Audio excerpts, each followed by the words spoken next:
C'est important de dire que c'est le jeu libre, parce que si on dit que c'est le jeu libre, ça veut dire que l'enfant, bon, qu'il soit à l'école, au pré-gardiennat, ou qu'il soit à la maison, ou même qu'il soit en consultation, hein, quand on est un professionnel, euh, ça veut dire que c'est du jeu libre. Ça veut dire que l'enfant s'est engagé dans une activité avec les moyens du bord qui sont là, qui sont des jouets ou qui sont des objets, ou qui sont du rien du tout, parce que peut-être il est tout simplement en train de regarder par la fenêtre les voitures qui passent ou les gouttes d'eau qui glissent le long de la fenêtre ou un oiseau qui est en train de se percher sur une branche à proximité de la maison. Mais c'est que l'enfant, s'il est dans un jeu libre, il est engagé dans une activité.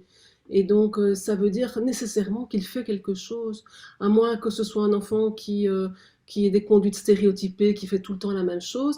Les enfants, en fait, avec les objets, ils explorent, ou avec les choses de leur environnement, ils sont dans une activité qui est à la fois sensorielle et qui est à la fois cognitive. Ils vont peut-être jeter un objet d'un endroit à l'autre, jeter l'objet suivant, et un troisième et un quatrième, et ils vont observer comment ça tombe, à quelle distance l'un de l'autre, est-ce que ça fait du bruit, est-ce que si ça tombe sur le tapis, ça fait le même bruit que si ça tombe sur le carrelage. Donc, et là, il y a une activité cognitive qui se joue. Elle se joue, ça veut dire qu'elle est mise en jeu, sans pour autant que l'adulte sache que ça a lieu. Hein. L'enfant qui s'amuse à sauter sur un tapis, ben peut-être bien qu'en fait, pour la première fois, il se rend compte qu'il peut lever son corps et que le sol est une surface de rebondissement. Et on dit, mais qu'est-ce qu'il a cet enfant à sauter comme ça, comme un saut? Et peut-être qu'en fait, c'est une première fois où il éprouve la force de ses jambes, la force de son rebondissement, et qu'il a un gain vraiment substantiel dans la possibilité de se penser en ayant cette force motrice.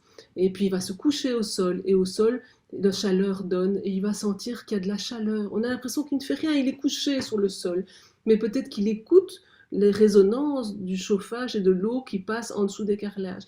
Un enfant laissé seul, quand il est actif, il fait des expériences sensorielles, cognitives. Et comme adulte, soit on ne le voit pas parce qu'on est occupé à toutes sortes de choses, soit on ne le voit pas parce qu'on pense qu'il ne fait rien et qu'il faudrait lui proposer une activité ciblée, plus pédagogique, plus structurée, soit on est là à côté, dans un certain retrait, ajusté, attentif, et on se dit, ah mais tiens, qu'est-ce qu'il est en train de faire là? Il est en train, par exemple, de découvrir que quelque chose se passe sous le carrelage, et il y a des bruits, et que c'est chaud. Et peut-être qu'on va le laisser découvrir ça, et à un moment donné, on va croiser son regard, ou peut-être on va venir mettre la main à côté en disant, ah mais je vois que tu regardes, c'est chaud, hein. Eh bien, ça c'est le chauffage. Et on va peut-être pouvoir amener sa petite note personnelle, mais sans venir nécessairement trop vite, trop rapidement, ou peut-être qu'on va juste en fait observer dans une belle présence qui atteste du fait que quelque chose se passe, sans maudire, parce que ça appartient à l'expérience personnelle de l'enfant.